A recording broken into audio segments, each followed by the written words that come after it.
Hi, everyone. This is Casey Washington, the founder of Sustah-Girl Chronicles.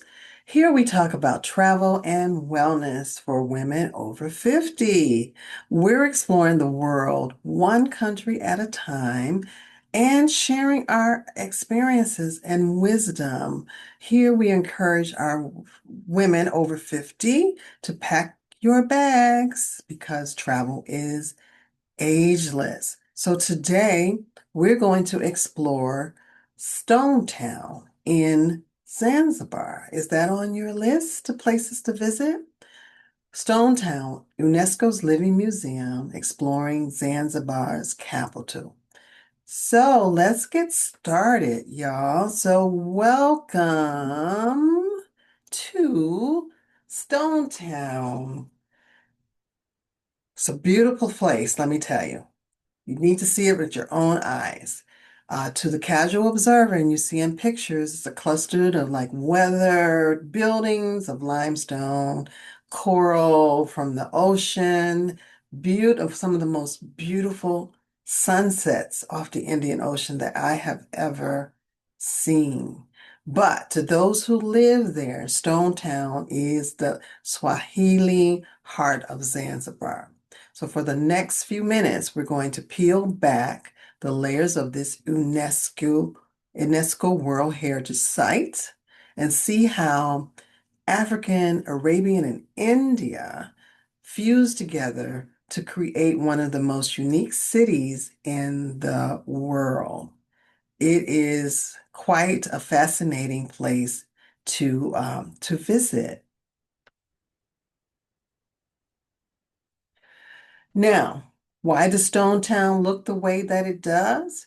Because for centuries, it was considered the Wall Street of the Indian Ocean. So you had people, you had the Indian Ocean, the trade winds, the monsoon winds brought in Persian traders, Omani sultans, and Indian merchants who came here for the spices and other items that they could sell.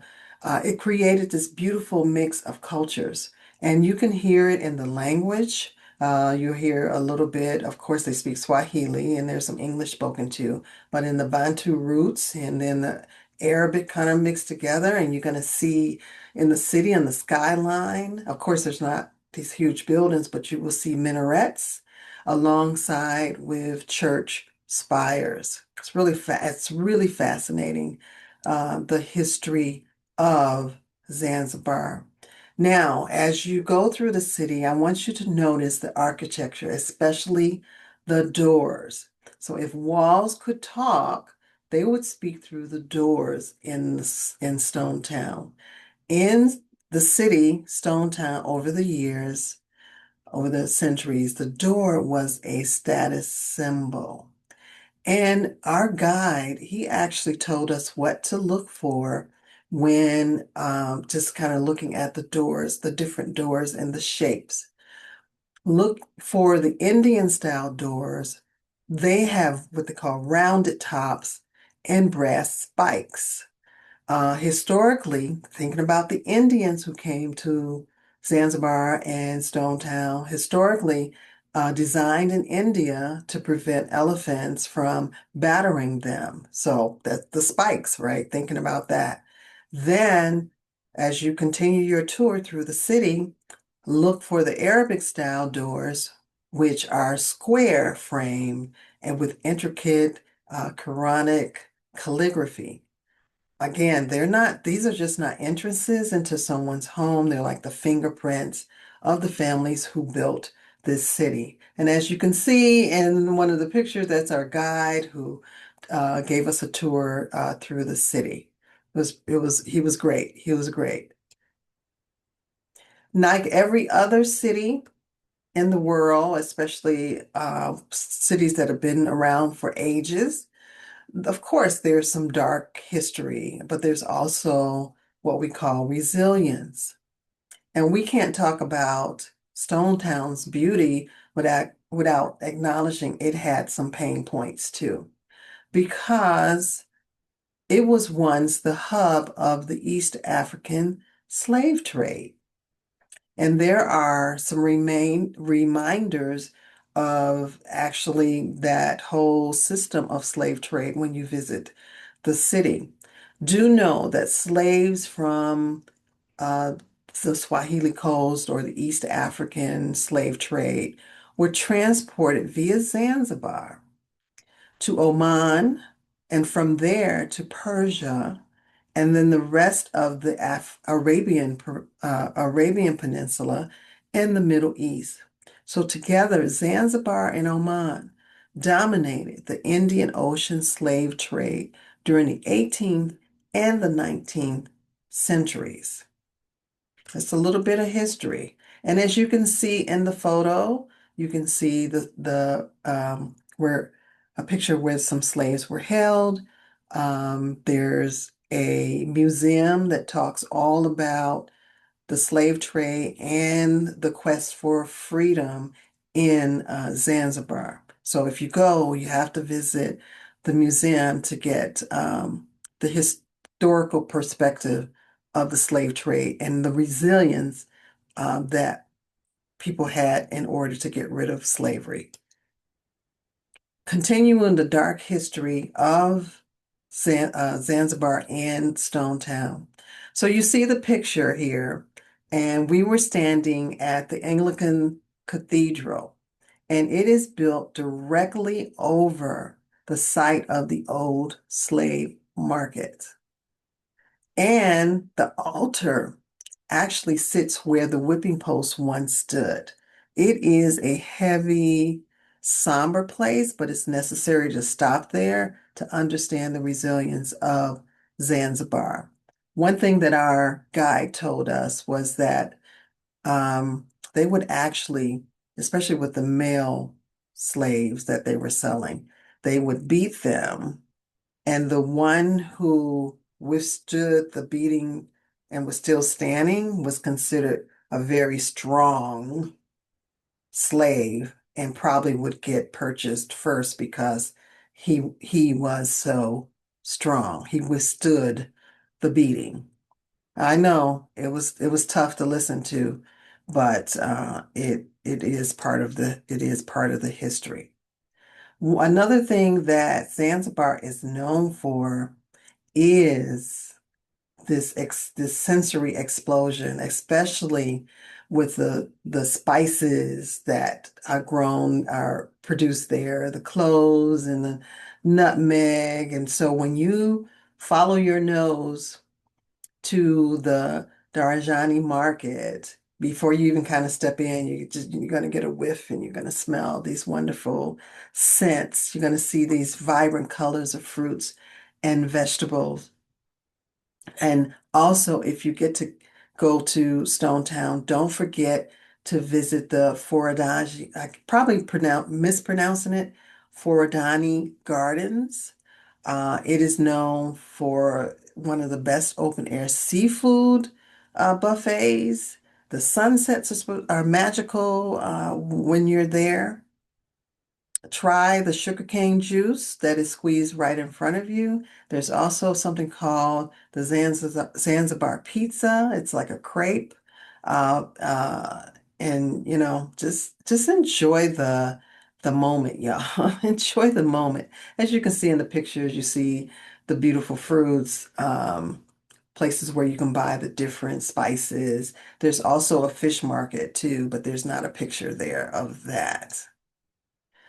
Now, if you want to know about some of the modern icons and rhythms, well, Stone Town is not just an ancient city.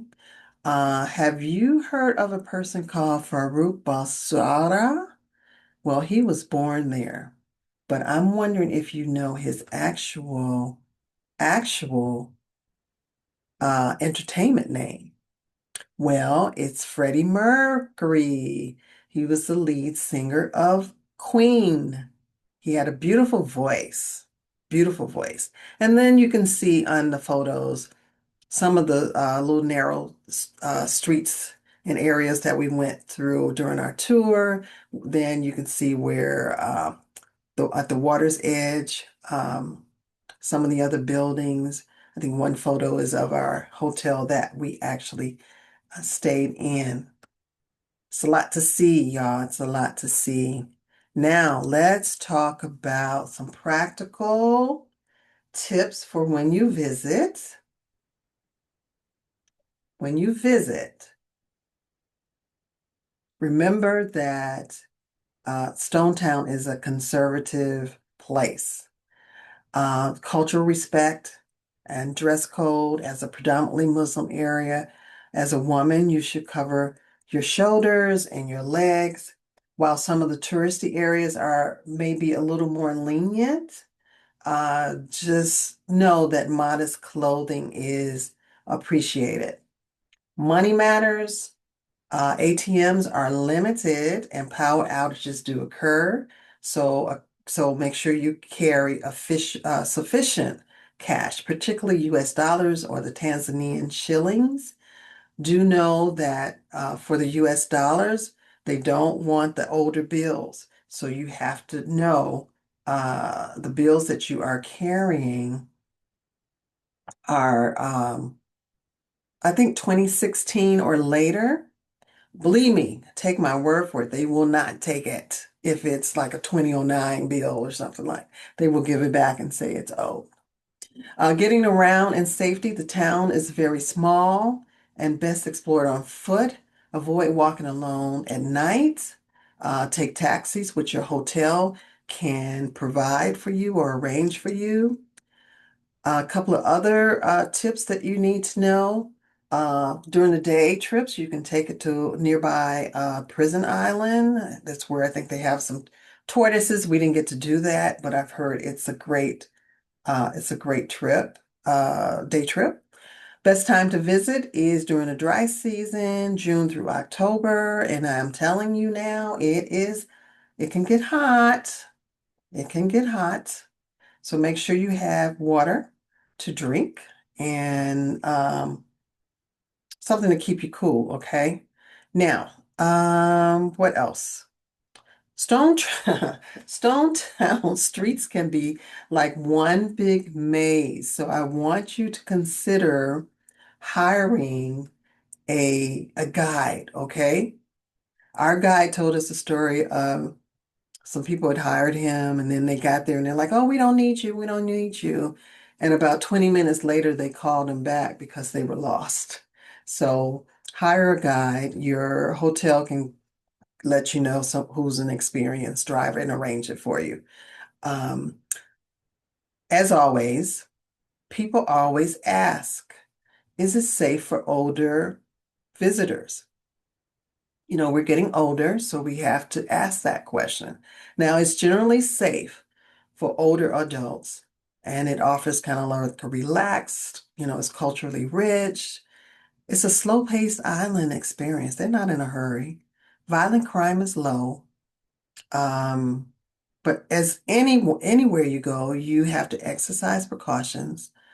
Walking alone at night, try to avoid that and use reputable guides. The local culture is very respectful of elders, so that helps to make it a comfortable destination. Some other safety tips, of course, health precautions. Malaria risk is low, but also ensure you're up to date with your vaccinations. Drink bottled water, drink bottled water, drink bottled water. Transportation, we talked about that. Arrange, register, and hotel recommended taxis, especially in Stone Town. Keep your valuables at the hotel safe. Avoid carrying large amounts of money, and be cautious in crowded areas or markets. Okay, and medical facilities, like they're suitable for minor issues, but complex conditions, you might have to be required for evacuation to our Dar es Salaam or abroad. So keep that travel insurance up to date. All right, that's all I have for you today. I hope that you put Stone Town on your list of places to visit. Follow us on YouTube, follow us on Instagram, Facebook. We're all under Sustah-Girl Chronicles. If you want to join our Sage Women Wanderers online travel community, you can hit that QR code right there and join us. And I'll see you on the next trip. All right. You have a wonderful, wonderful afternoon.